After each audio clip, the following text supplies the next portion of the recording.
Hey there, welcome to Crypto TV. I'm Renella Hernandez, here to give you a news update on all things Web3 and crypto. Today's episode is a special one because it is my last Crypto TV news update for Web3 TV, so I wanted to recap some of my favorite events and moments from this past year.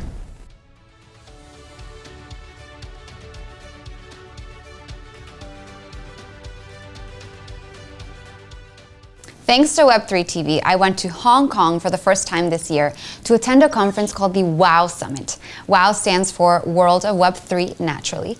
While it was just a conference like any other I've gone to, I got to learn more about the Web3 and crypto community in Asia, where legislation and regulations on stablecoins, virtual and digital assets, and Bitcoin and Ethereum ETFs are quite favorable. While crypto trading is effectively still banned in mainland China after a massive crackdown on the sector in 2021, the Special Administrative Region of Hong Kong has slowly been trying to make itself a regulated crypto hub. The interview that I enjoyed the most while at the WOW Summit was with Ray Chan. He's the founder of 9gag, which I'm sure all of you know. It's a huge meme sharing platform, and he also recently launched a Web3 focused venture studio called Memeland to share NFTs. He told me that he wants to make Web3 suck less.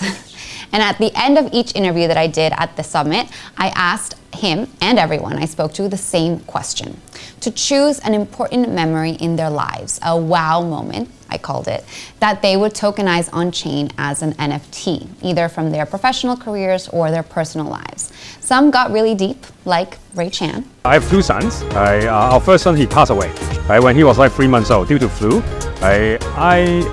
We hire a photographer to take photos of that, of the last day that he has, because after that day, we actually can't see him anymore, right? So I would love to have this on chain, maybe not for selling, right, but more like actually make it like soulbound, because I want to make this live forever, right? This is one of the promises that blockchain can actually do, right? So I would tokenize that, right, for myself, for my family. While others kept it light, like Jeffrey.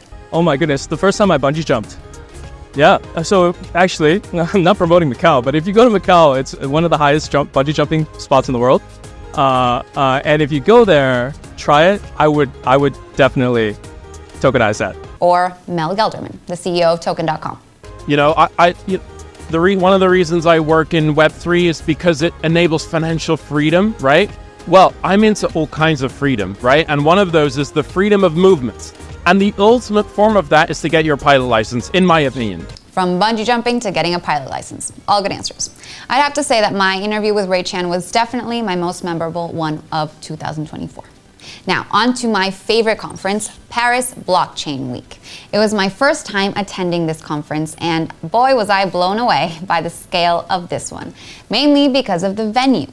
It was in none other than the Louvre Museum. Yeah, that Louvre Museum, where the Mona Lisa is. So picture booths of Layer 2 projects or the latest Web3 game, with founders and reps shilling their products among masterpieces like the Venus de Milo or the Raft of Medusa.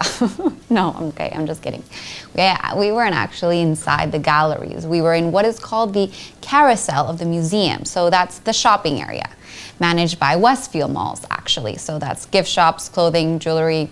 You get it. That's the part that's open to the public. So the actual conference was adjacent to the galleries of the museum. But still, it was super cool. I conducted over 20 interviews over 2 days. That's the most that I've done at a conference this year. And I even moderated a panel.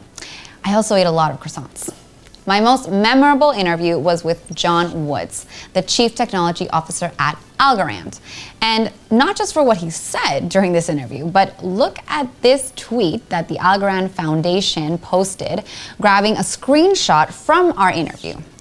Well, the Algo fam went nuts for it and decided to make dozens of memes of John and me. Look at these. I thought that they were hilarious, especially the references to Aang, The Last Airbender, and Firebending. That's one of my favorite shows. Well, crypto Twitter was loving it, and so was I. Other events that I had a lot of fun at were the Dubai Esports and Games Festival, my second time attending and always a good time, and also the Crypto Polo Cup hosted by Luna PR in Dubai. Make sure to check out the recaps that I did for these events and try to attend them next year if you are in Dubai. One more shout out would have to be for a project that I'm closely following called Matera. My Web3 Talks co-host Steven and I interviewed entrepreneur Samuel Huber, CEO of Landvault, after the company was acquired by Infinite Reality for $450 million. Not bad. They are betting big on immersive technologies and metaverse tools. But his work on Matera also piqued my interest. Matera is not just a city in Italy, but a crypto tool to help social media creators be fairly compensated for their work. The idea is that any user on X, Instagram, TikTok, or other social platform can get paid to post on socials. It's basically a loyalty program, rewarding creators for their engagement on their favorite social media platform. I'm highlighting this project because it's an example of how the concept of loyalty programs can be very successful when it comes to crypto. Think about NFTs. They are basically membership passes to a community. Doodles or Bored Ape Yacht Club, you get perks by being part of the club. But in Matera's case, you get perks and rewards simply for doing what you already do. Tweeting, posting a photo on Instagram, or a silly TikTok dance. People understand this. They do this anyways. That's where the users are. They might not understand the crypto jargon though, but they know how loyalty programs work. Albeit Starbucks' NFT rewards program, Starbucks Odyssey, launched and shut down 2 years later, unfortunately, but it gave people a glimpse into how major companies like Starbucks can leverage Web3 tools. I'd love to see more companies experiment with this, and maybe Matera is the tool that they need, because it's not a separate app. It's just a layer that connects to people's existing social platforms. So this brings me to another related point. How everyone always talks about crypto needing a new killer app.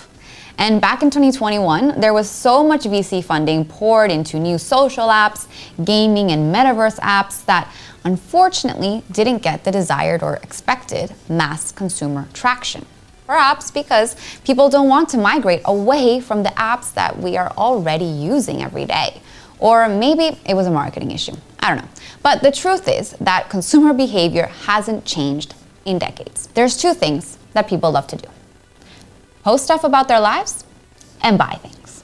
And maybe we just have to accept that crypto's killer use case is sending and receiving money, using DeFi and stablecoins, activities that don't require hundreds of different apps. Most people will stick to using a couple of exchanges and DEXs and hodling in their cold storage. And that is okay. I want to hear what you all think about this. If the industry should continue to focus on infrastructure or on building new killer apps. And check out my interview with Sam Huber about Matera if you want to learn more about it. And also check out my other interviews that I mentioned today with Ray Chang that I did in Hong Kong and John Woods at the Paris Blockchain Week conference.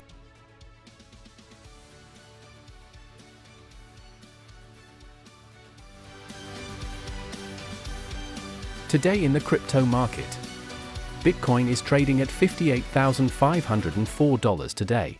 Ether's price is at $2,627 today. Sol is trading $142.38 right now. And Aave has gone up 8% this past week. The token is trading at $105.98 right now.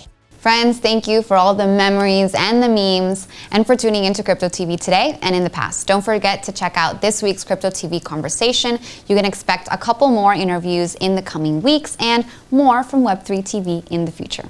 Bye, everyone.